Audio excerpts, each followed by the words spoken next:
गलतियां बताई है कंगाल होने की। ये गलती अगर आपने भी करी है तो जिंदगी में कितना भी पुण्य करोगे उसका फल नहीं है। आज की कथा को लिख कर रखना, शायद तुम्हारी जिंदगी सवर जाए।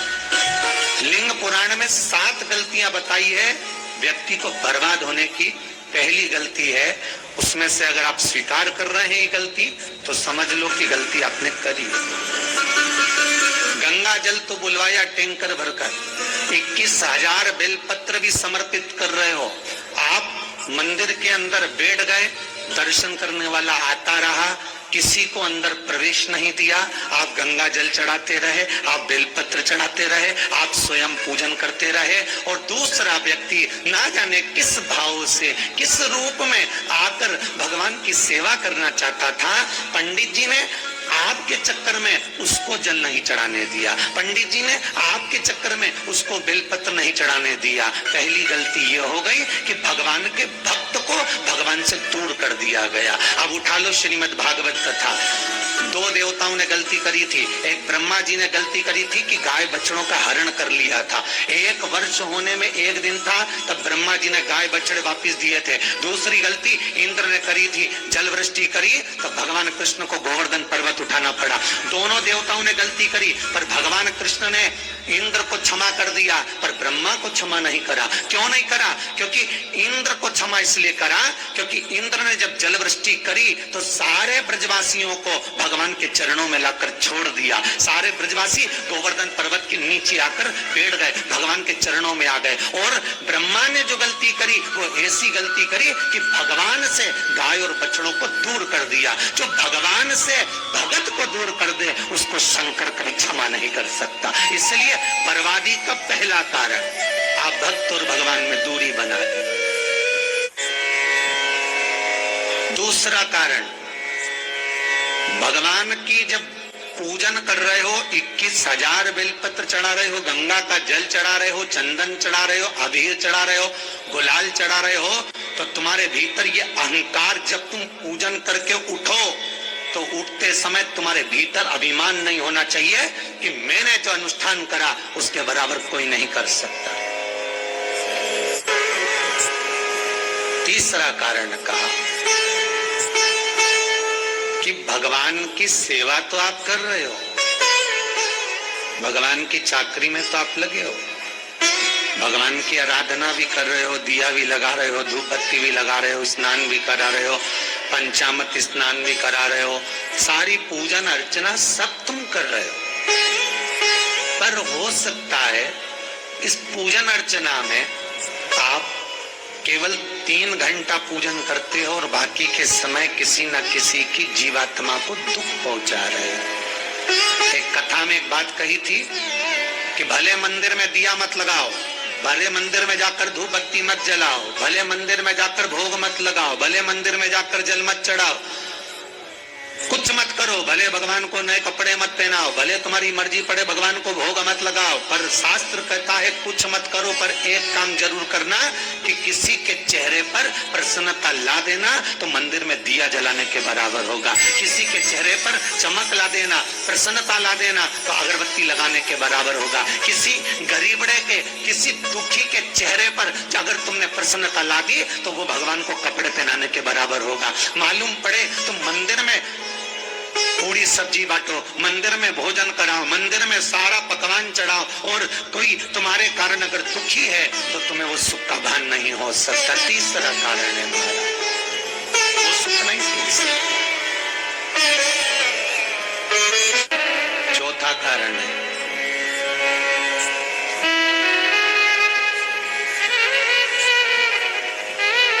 महाराज,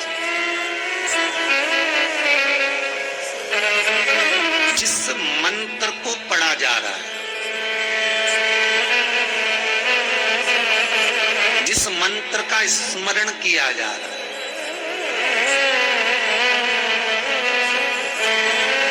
जिस भगवान की माला को हम जप रहे हैं, हम पाठ कर रहे हैं, उसमें त्रुटि। उठा लीजिए दुर्गा सप्तशती। सप्तशती का हिंदी अनुवाद में थोड़ा सा दृष्टांत दिया है, आपको मालूम होगा।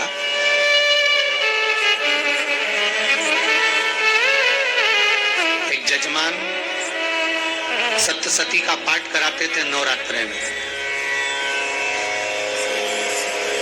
नवरात्रे पूरे होते थे और उनकी पत्नी मर जाती थी। सप्तशती के अंदर लिखा है, बहुत ध्यान से सुनिएगा। दुर्गा सप्तशती का पाठ कराते थे और पत्नी नवरात्रे के बाद 4 महीना 3 महीने के बाद मर जाती थी। बहुत दुखी था सेठ। एक शादी करी, दूसरी करी, तीसरी करी, चौथी करी, चौथी पत्नी भी मर गई। बहुत दुख हुआ। आज वो गुरुजी के पास चले गया, गुरुदेव, गुरुजी, गुरुदेव, गुरुदेव। गुरुजी बोले क्या हो गया? सेठ जी बहुत दिनों के बाद आ रहे हो, क्या बात है गुरुदेव? मेरे को एक बात समझ में नहीं आती कि मैं नवरात्रे में सप्तशती का पाठ कराता हूँ, देवी जी का यज्ञ करवाता हूँ, माता रानी को चूनर पहनाता हूँ, उनको सुंदर बिछोड़ी, पायल, चुनरी सब पहनाता हूँ, कन्याओं का भोजन करवाता हूँ, भंडारा करवाता हूँ, जवारे बोता हूँ, अखंड ज्योत लगाता हूँ, पर नवरात्रि जैसी पूरी होती है उसके 2 महीने 3 महीने बाद मेरी पत्नी क्यों मर जाती है? 4 पत्नियां मेरी मर चुकी हैं, 5वीं मैंने शादी करी है। गुरुदेव आप कृपा करिएगा, कुछ तो बता दीजिए, कुछ करुणा कर दीजिए। गुरुजी बोले जब तू सब कुछ अच्छा कर रहा है, ज्योत भी जला रहा है, कन्या भोज भी करा रहा है, चुनरी भी चढ़ा रहा है, भंडारा भी कर रहा है, ज्योत भी लगा रहा है, जवारे भी बो रहा है, माता रानी की सेवा भी कर रहा है, अखंड रात्रि व्रत कर रहा है, सब कुछ तूने करा, यज्ञ भी करा, फिर तेरी पत्नी क्यों मर सकती है? ऐसा हो ही नहीं सकता। नहीं गुरुदेव, मेरी 5वीं शादी है गुरुदेव, अब की बार आप कृपा करिए। गुरुजी ने कहा तेरे पंडित जी को अनुष्ठान पर बुला, मैं कमरे में बैठकर सुनूंगा सप्तशती का पाठ, तब मैं ध्यान करूंगा। गुरुजी अंदर के कमरे में जाकर बैठ गए, ब्राह्मण पाठ करना प्रारंभ करा। या हॉस्टेलमध्ये 500 मुलंच नव्हे तर 500 आयांचा विश्वास सुद्धा असतो, त्यामुळे डेंगू मलेरिया वाले डास अजिबात नाही। और ब्राह्मण ने पाठ करना प्रारंभ करा, उसमें एक शब्द आ गया, भार्यन्तु भक्षन्तु, भार्यन्तु भक्षन्तु। उसमें बोलना था भय, पीड़ा को, हे जगत जननी तू भक्षण कर जा, पर ब्राह्मण बोलता था भार्या तू भक्षण, तू मेरी पत्नी को, मेरी भार्या को तू भक्षण कर दे। पंडित जी जैसे ही बोले, गुरुजी बाहर निकल कर आ गए। पंडित जी को रोका, रुकिए गुरुदेव, आप हर साल अनुष्ठान कर रहे हो जजमान के यहाँ और बोल देते भार्या तू भक्षण, तू हे देवी तू मेरी पत्नी को खा जा, तो माँ हर बार उस पत्नी को निगल जाती है। निवेदन, शब्द सुधार लीजिए, शब्द ठीक है। चौथा कारण है कि आप जो पाठ कर रहे हो, आप जो पूजन कर रहे हो, आप जो अनुष्ठान कर रहे हो, उसमें कुछ ना कुछ गलती जरूर हो रही है। ये चौथा कारण है।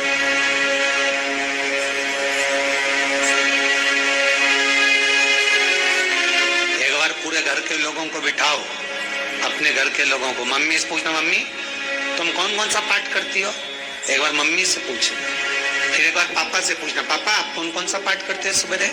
फिर बहू से पूछना, भाभी आप कौन कौन सा पाठ करती हो? फिर छोटी दुल्हन से पूछना, छोटी दुल्हन तुम कौन कौन सा पाठ करती हो? भैया आप कौन कौन सा पाठ करते हो? आप कौन कौन सा पाठ करते हो? पूछना। जब घर के अंदर बड़ी बहू अलग तरह का पाठ कर रही है, छोटी बहू अलग तरह का पाठ कर रही है, मंजली बहू अलग तरह का पाठ कर रही है, माँ अलग तरह का पाठ कर रही है, पति अलग तरह का पाठ कर रहा है, तो उसका जो प्रभाव है, कौन सी चीज कहाँ टकरा रही है, जिसके कारण घर में रोग इतना है कि कोई सही होने वाला ही नहीं है। अब तुम कहोगे सीवर वाले गुरुजी ने उपाय बताया, हमने बहुत करा, पर सही क्यों? तो सही क्यों नहीं हो रहा है? उसका कारण है या तो बड़ी बहू जो पाठ कर रही है, या सास जो पाठ कर रही है, जो पति जो पाठ कर रहा है, नाते जो भी उस घर के अंदर रहकर जो पाठ अर्चना कर रहा है, उसमें जरूर कुछ ना कुछ ऐसा हो रहा है जिसके कारण वो काम नहीं कर पा रहा।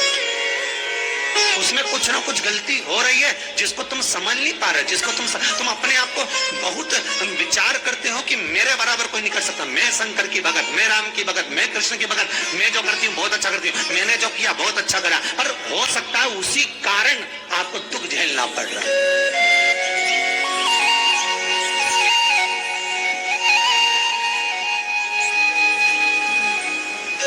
उसी के कारण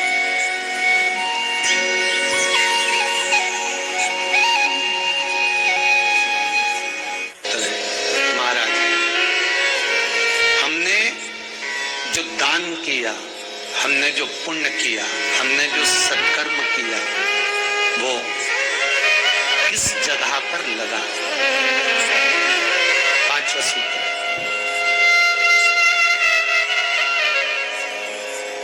जो आप दान कर रहे हो,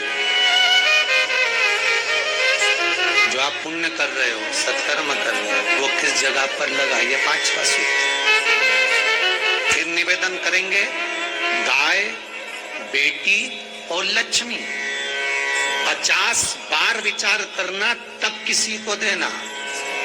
बेटी किसी ऐसे को मत ब्याह देना जो जुआ खेलता हो, मदिरापान करता हो, मांसाहार करता हो, वेश्यावृत्ति करता हो। वो बेटी का सम्मान नहीं करेगा। बेटी रोएगी तो कन्यादान करने वाले को रोना पड़ेगा। दूसरे नंबर पर गौ माता, गाय ऐसे ब्राह्मण को दान मत देना कि ब्राह्मण के घर में खुद रहने की जगह नहीं और गाय को ले जाकर तुमने दे दिया और उस ब्राह्मण ने जब तक दूध दिया बांध कर रखा, एक तगाड़ी बाल्टी साड़ी के चक्कर में ले लिया, सोने के सींग के चक्कर में ले लिया और बाद में वही गाय कसाई के हाथ में बिक गई और कसाई ने काटा तो बद्दुआ तुमको लगी। बेटी, गाय और लक्ष्मी, पैसा भी किसी ऐसे भिखारी के कटोरे में मत दान देना कि जिसने ले जाकर मदिरापान में लगा दिया, जुए में लगा दिया, वेश्यावृत्ति में लगा दिया। अगर जिस भिखारी के कटोरे में पैसा दिया उसने शाम को ले जाकर मदिरापान में, जुए में लगा दिया, तो लक्ष्मी रोती है कि तूने मुझे गलत जगह पर दिया है, इसलिए अब तुझे रोना पड़ेगा। तब व्यक्ति को रोना पड़ता है, फिर व्यक्ति रोता है। गाय, बेटी और लक्ष्मी 50 बार विचार करो, क्या सही जगह पर दे रहे हो?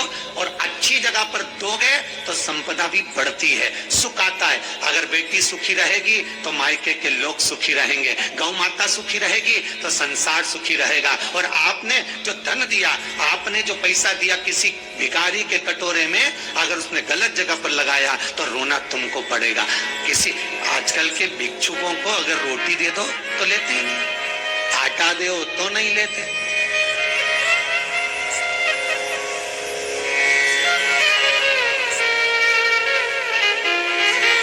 पहले के समय में जो भिक्षुक आते थे ना, तो रोटी बनी हुई मांगते थे।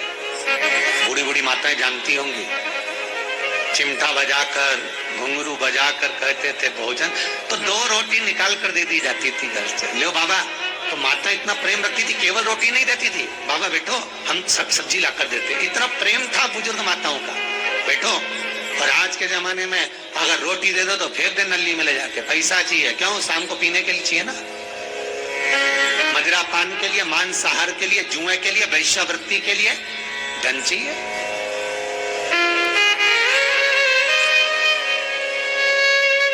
भोपाल के और इंदौर के, इंदौर का राजवाड़ा चौराया और भोपाल का लाल घाटी चौराया, इन दोनों चौराहे पर इतने से बच्चे लोग भीख मांगते हैं और उनकी माताएं और उनके पिता रोड के किनारे पर चिलम लगाते बैठे रहते हैं, पांव लंबे करके पड़े हैं और ये कमा कमा के उनको दे रहा है। और धन्य है ऐसे लोग जो उनको दान भी दे देते हैं। जिसको जरूरत है उस तक कुछ नहीं पहुंचता। अभी भी 4-6 महीने लॉकडाउन चला, जिसको जरूरत थी एक रोटी की उस तक कुछ नहीं पहुंचा, और जिसके पास में पहले से भरा हुआ था उसने और ले जाके भर लिया।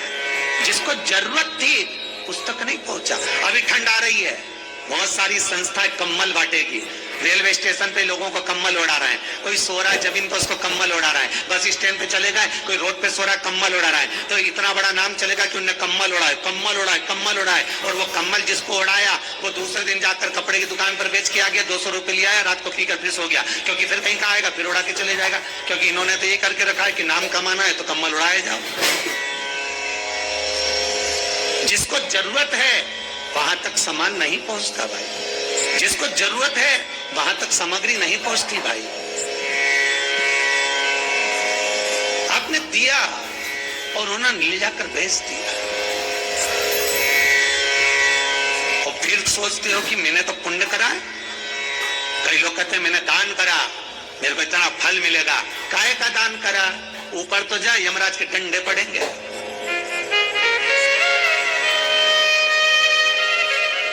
रेल में, ट्रेन में आप बैठ जाओ रिजर्वेशन कोच में, छोटे छोटे लड़के आते हैं अपना कपड़ा उतारते हैं। सही बोलना रे भाई, जितने लोग टीवी पर कथा सुन रहे हो, छोटे छोटे बच्चे अपना कपड़ा उतारेंगे और पोछा लगाएंगे रेल की बोगी में। जब गवर्नमेंट ने स्वीपर रख रखे हैं तो तुम्हें अंदर आने का किसने कहा? कौन ने कहा कि तुम अपना कपड़ा उतार के पोछा लगाओ? और वो अपने शरीर का कपड़ा उतार कर पोछा लगाता है, आपके आगे हाथ फैलाता है, आप 1-1, 2-2 रुपए दे देते हो। वो अगले स्टेशन पर उतरता है, कोई सूंघने की सामग्री लेता है, सूंघ सूंघ के वो बर्बाद हो जाता है और कहीं कूद कर मर जाता है। उसके मरने में 1 रुपया तुम्हारा भी लगा है, इसलिए नरक तुमको भी भोगना पड़ेगा, क्योंकि उसके मरने में तुमने हेल्प करी है।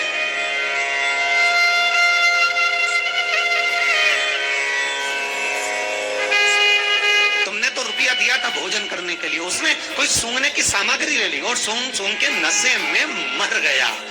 उसके मरने में 2 रुपए तुम्हारे हैं, 1 रुपए तुम्हारा है, तो भोगना तो तुमको भी पड़ेगा ना।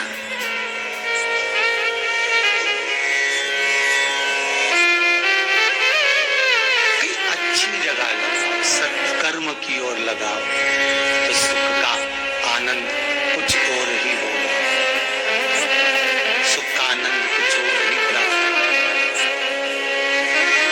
हमारा धर्म, हमारा पुण्य, हमारा सत्कर्म। 5वां कारण अपनी पुस्तिका में लिखकर रखना, तुम्हारे दुख का 5वां कारण क्या है? क्यों तुम करोड़पति से रोड़पति बन गए? तुम्हारे यहाँ पर 4-4, 5-5 गाड़ी थी, खूब वैभव था, खूब धन था, फैक्ट्रियां चल रही थी, सत्ताएं चल रही थी।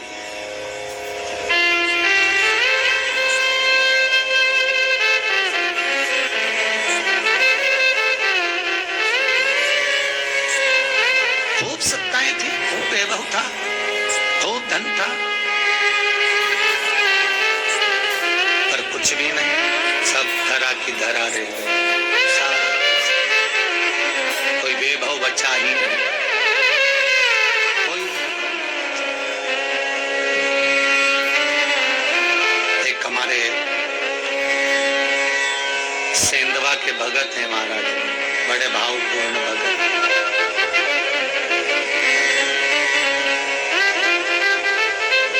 गुरुजी हम बड़े दुखी हैं, बड़े कष्ट में। हमने कहा कष्ट का कारण कुछ ना कुछ जरूर होगा, दुख का कारण जरूर कुछ ना कुछ होता है। कहने लगे गुरुजी हमारी तो जीनिंग चलती थी, खूब फैक्ट्रियां चलती थी, इतना जीनिंग फैक्ट्रियां थी, इतना चलता था।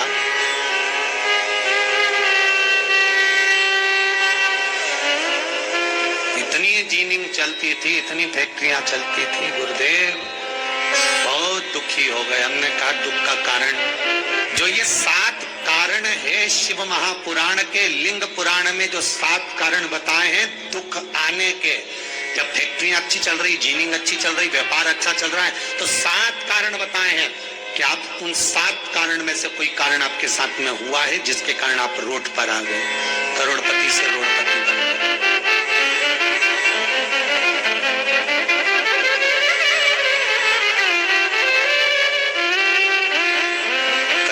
नगर में, गांव में सभी का व्यापार एक साथ समाप्त हो जाता है। कभी कभी गांव में, नगर में सबका व्यापार एक साथ समाप्त हो जाता है, सबका व्यापार एक साथ ही खल्लास हो जाता है, समाप्त, सभी कर्जे में हो जाते हैं। तो समझ लेना कि उस गांव के खेड़े का देव महादेव, उस गांव का खेड़ापति भगवान शंकर, उस गांव का शिव जरूर रुष्ट हुआ है, जरूर रुष्ट। उसको मनाने का प्रयास करो जिससे अपनी नगर, अपना गांव फिर उन्नति की सीढ़ी पर चढ़ जाए। पांचवा कारण मंत्र जाप हो, अर्थात तुम्हारा फिर निवेदन, गाय, बेटी और लक्ष्मी 50 बार विचार करना तब देना, नहीं तो मत दे, मत दीजिए।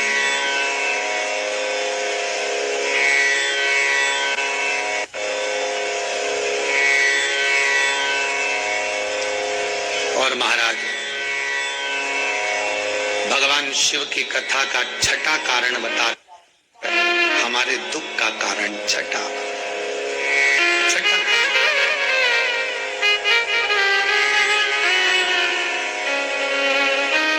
आदर सम्मान में कमी। घर के जो बड़े हैं, घर के जो बुजुर्ग हैं, घर के जो आदरणीय हैं, उनका सम्मान नहीं करता। सुंदर कहा, जिस घर में माँ बाप की इज्जत नहीं होती, उस घर में देखना कभी बरकत नहीं होती।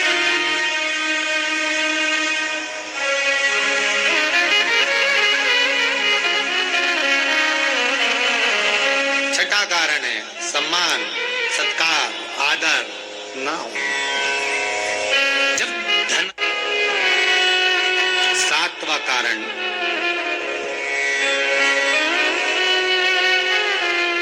ये अंतिम कारण है। जितने लोग कर्जे में, लदालू में, जितने लोग दुखी हैं, जितने लोग तकलीफ में, आज की कथा को बहुत दिल से सुनना, अपनी गलती को जरूर छांटना। मुझे विश्वास है मेरा भोलेनाथ, आप अगर गलती को स्वीकार कर लोगे तो शंकर वापिस आपको करोड़पति बना देगा, लखपति बना देगा। शंकर आपके भंडार फिर भर देगा।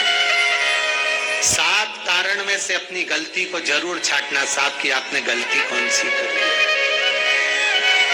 और अपनी गलती को छांट ले, यही सबसे बड़ी बात है ना। लोग सुनने के बाद भी नहीं छाटेंगे, नहीं मैंने तो कुछ करा ही नहीं, मैं तो कुछ कर ही नहीं, बस मैं ही तो है। हरी जगदम्बा वो मैं ही फंसा है बीच में।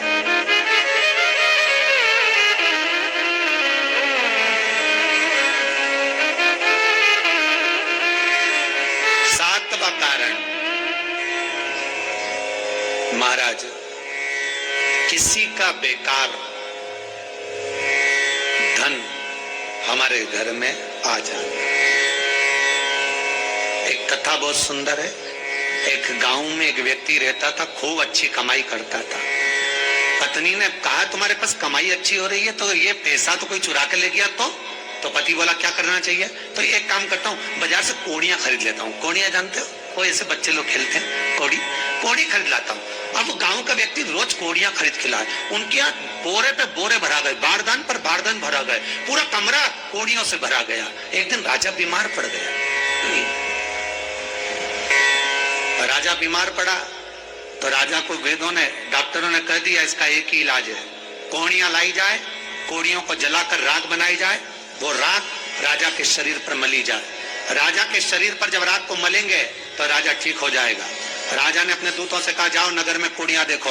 राजभवन में देखा तो कोड़ी नहीं थी, बाजार में देखा तो कोड़ी नहीं थी, सारा मार्केट घूम लिया, चारों तरफ के राज्य देख लिया, कोड़ी नहीं मिली। राजा ने दूतों से पूछा बात क्या है। दूतों ने बाजार वालों से पूछा भैया कोड़ियां क्यों नहीं है। तो बाजार के व्यापारी बोले महाराज सुबेरे सुबेरे गांव का व्यक्ति आता है, सारी कोड़ियां खरीद कर ले जाता। सारी कोड़ियां? हाँ। उसका पता दो। दुकान वालों ने पता दिया, वो वहां पहुंच गया, उसको डराया। राजा के दूतों ने तेरे पास कोड़ियां है? हाँ, पर मैंने अपने पैसे से खरीदी है, फ्री की नहीं है, खूब खर्चा कर कर मैंने कोड़ियां जोड़ी हैं। राजा बीमार पड़ा है, कोड़ियां ला के दे।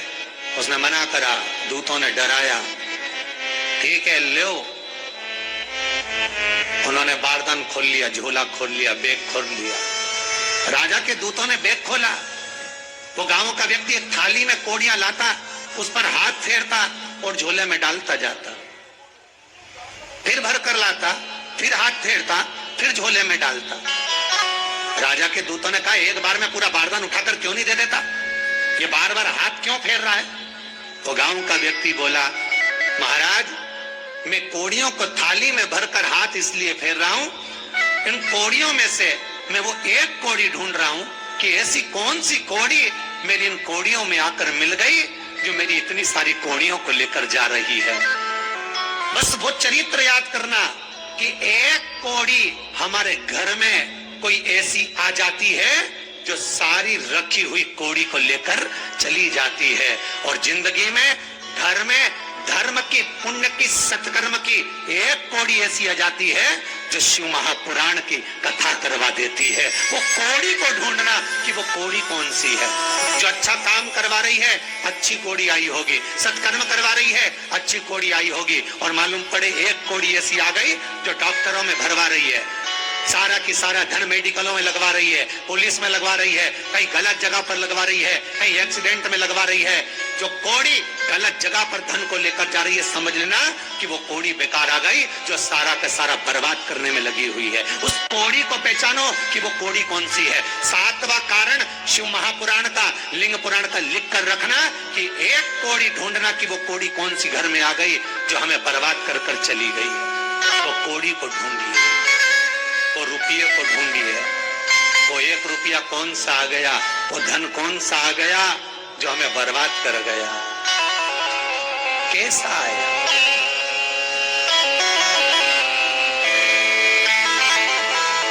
धन कौन सा आ गया ऐसा जो हमें बर्बाद कर दे।